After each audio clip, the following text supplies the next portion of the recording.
Well, just days after winning the Florida primary, reports say former President Trump might be looking to the Sunshine State for his potential running mate. Senator Marco Rubio reportedly making it onto the list. CBS News Miami's Jim DeFede joining us now. Jim, all right, knowing the past history between these two men, what do you think the likelihood is of this pairing? Look, I think there's a long list of names that are starting to circulate as it relates to Donald Trump's list of potential VP candidates. Theoretically, I think we're expecting he's going to make an announcement about it sometime in June.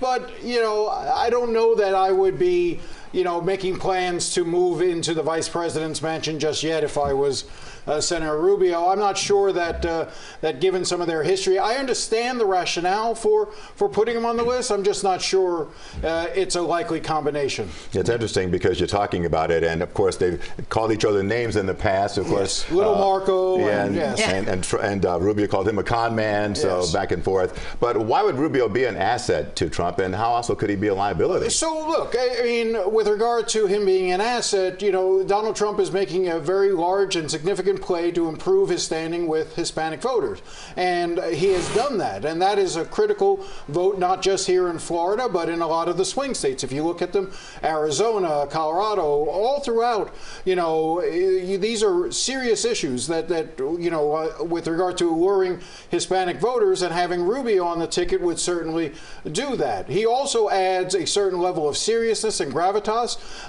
that Donald Trump may feel he needs to attract independent voters who are a little bit concerned by his antics. But to your point, the downside of having Marco Rubio is there is a long history of Marco Rubio referring to Donald Trump as a con man, making those sorts of cases.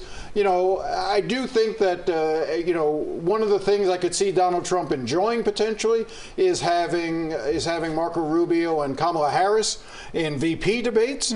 I'm not even sure we're going to have any debates on any level, but that would certainly be good. But the general consensus or thoughts have been that Donald Trump is leaning towards picking a woman to be his vice president. All right. We'll wait and see, just like everyone else. Jim DeFede, thanks so much as always for being with us. Jim, thanks.